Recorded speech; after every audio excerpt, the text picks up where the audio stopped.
After a while of the new Quest update being tested out on the public test channel, Quest update V71 is finally rolling out to all users. Remember though, these do roll out oddly to each person, and each feature doesn't always roll out at once. But over on the Meta Quest blog, they gave us a bunch of updates about what's new and what's coming. And this is an update you're actually going to notice if you've got it in the headset, especially because the new UI changes right out the gate. If you jump in, you're going to notice menus that look a little more familiar, especially if you're someone that is new to the Quest, with settings panels that look a lot more like something you might see on an iPad or on an Android tablet, a more familiar navigation style, and something ultimately that it seems like Meta is doing to make the headset more approachable to people who haven't ever used one before. As I've said in other videos, when you put someone in a Quest who's never been in a VR headset, it does feel very foreign to navigate it, and hopefully this will start to mitigate that. It also has the option between light and dark mode. This is something nice, especially if you're spending a lot of time in a headset, because having to look at screens all day, light mode definitely seems to wear on my eyes a lot more. But if you have the option, do you ever use light mode for anything? If you're someone who takes screenshots for content capture or whatever else, or one of the many accounts that post their Horizon screenshots on Instagram, then you can now change the ratio in the headset. This was already supposed to have come out. We're finally seeing it available. So instead of only getting that square one, just like video recordings, now you have the option between portrait, landscape, or the square. An interesting new change that's coming from this update is a new audio to expression API. So similar to how the headset for a while now has tried to do generative legs, it tries to predict what your legs are doing based on your body movement. Now AI is going to hear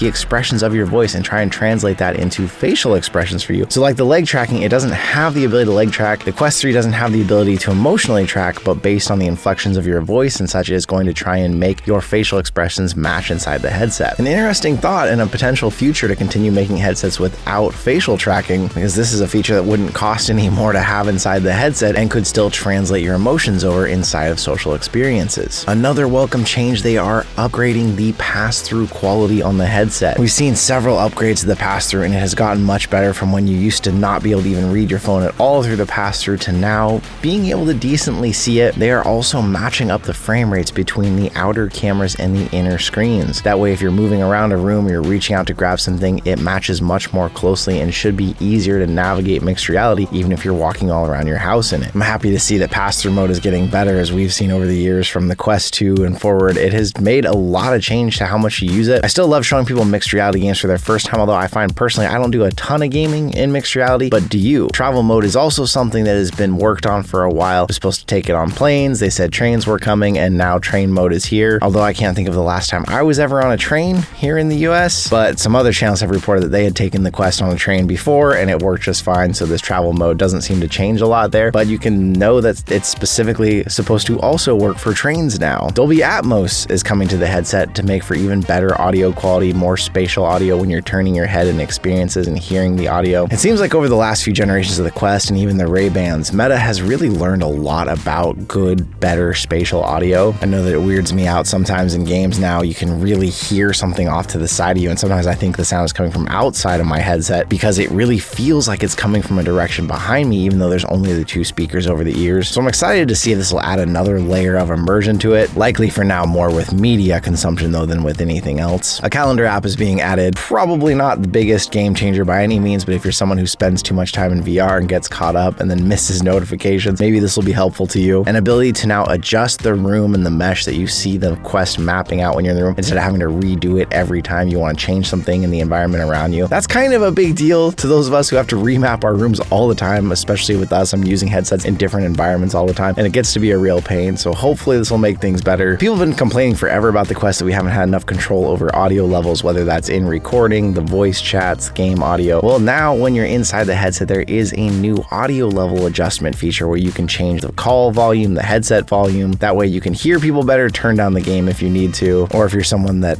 records a podcast in VR, something like this can be helpful so that you only hear the other people. A welcome change, but probably not something tons of people are going to be using right out the gate. Some new privacy notifications, which is nice. So now apps will be asking you about what they're willing to share, especially as we've been reporting on how developers are going to start to get access potentially to our actual pass-through or a representation of it, rather than just the points around the room like we're used to, but more of the real video feed of what we're seeing around us. It's nice to see privacy options coming from a company that has been pretty infamous about privacy. They're promising an easier use of using your Windows computer remotely with a desktop quick tile now on the headset, and trying to make this easier with a partnership with Windows. Great for those of you who want to use your headset primarily for productivity. And if you're like me and you test out pro controllers on Quests, or you like to use other controllers, or you just have to switch out controllers as you break them from overuse, now you'll be able to pair controllers or the Logitech stylus from directly inside of the headset instead of having to go on the app and trying to do it, which to some of us is a pretty big deal. For me personally, it's not because I hate using the phone to do it, but so often my phone loses my devices. I'll go on my Meta app and it doesn't show any Quests paired up, so I have to repair the Quest, change out the controllers. This means I can just go in the headset and do it instead. Overall, a decent quality of life improvement from V71, probably nothing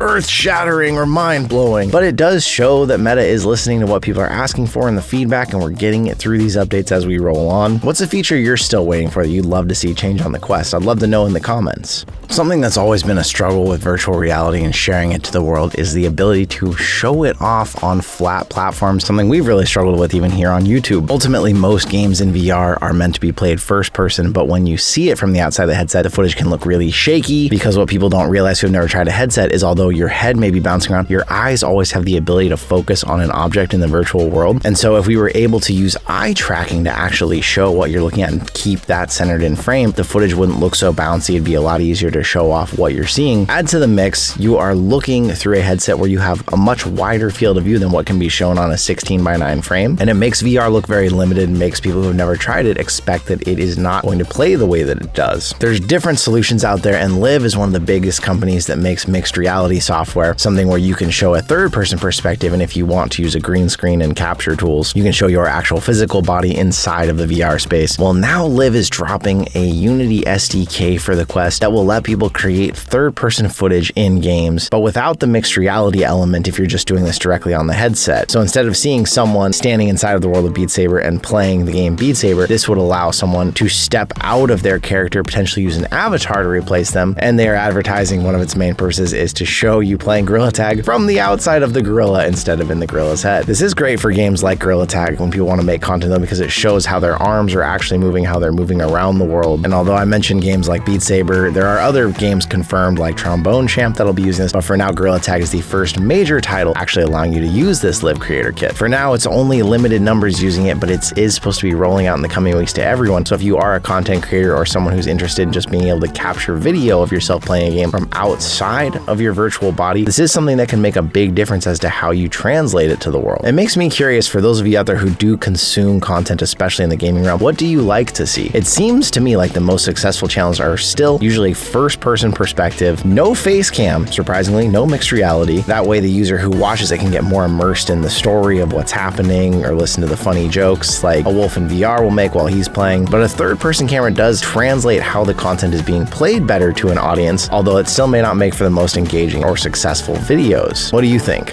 A lot of big things have been happening for the channel because of all of you out there. We've recently reached 90,000 subscribers. Next week, I'm actually flying out to New York to go to the Behemoth launch party, get to see Behemoth before it launches next month, hang out with other content creators that are interested in it, and then bring all of you back info about it. With all of these amazing things that you've led the channel to, we also give back. We want to say thank you to you. So there is still some Quest 3 giveaways going on right now that are ending in just a couple days. We got a Quest 3, a Quest 3S, and a Bobo VR accessories package. If you've missed out on those giveaways somehow, I'll leave a link to our link tree down in the comments and description below. But once again, thank you so much, all of you. 90,000, we're growing fast. Maybe 100K is actually in the future of this channel, which is wild to think for a VR channel, but thank you so much.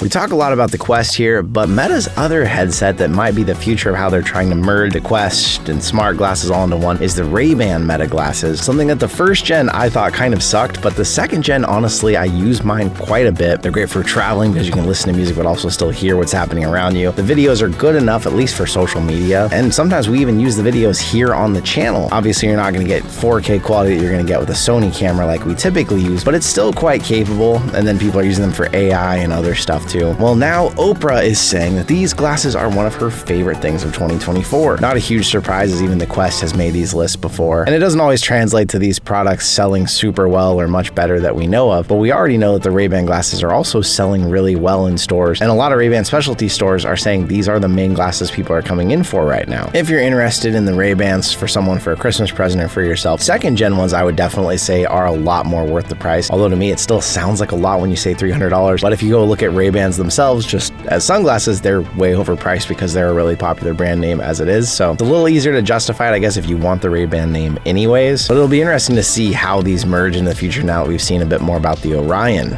And with the Orion and the Quest 3S now, VR publications are talking about how this could really signal a new era for Meta, how Meta continues to bet on this future of AR, metaverse VR. And from the hands-ons we've seen of the Orions, people are really impressed with what they are. These are full augmented reality glasses, although they suffer from some issues to where the brightness means you probably couldn't wear these outside and do everything with them, but inside there's all different kinds of demos we've seen that people have used them for, even including some rudimentary gaming experiences. But obviously the big question is how long will it be before something like this can even make it to a consumer, because right now they're making 1,000 sets of them for internal use only at Meta, and each pair costs about $10,000. So we're a long ways off seeing these ourselves. Although Snapchat jumping in with their AR spectacles, it definitely feels like AR glasses are going to start reaching us more realistically. Although just like every other new emerging tech, there will be all types of them, from cheap, really bad ones to way too expensive ones. But I'm curious, how many more generations of Quest do you think we can get before people really start to say they want only glasses type things they can wear, not headsets, especially as the Quest 4 is rumored to be coming in another 2 years. But ultimately, the idea of having a pair of glasses, something you could wear all day, take anywhere you go, and it could help you in every way and even replace your smartphone, is the dream of a lot of these AR glasses manufacturers. Only time will tell if it's really something now that we're so used to phones that we could give them up and have just a pair of glasses instead. As we move closer to holiday, there's still a lot of other stuff going on in the VR space, but hopefully we continue to help all of you out there. News, reviews, lists of good games to check out in VR. And what are you looking for this holiday season? Have you gotten a Quest 3, a Quest 3S, or are you waiting to get one? If you haven't already, there's some links down in the description down below that not only get you over to get your Quest, but then you end up getting an extra $30 credit if you use that link too. So check those out if you haven't gotten one yet. But I want to say thank you once again for taking our channel so far and hanging out with us here. I'll see you in another reality.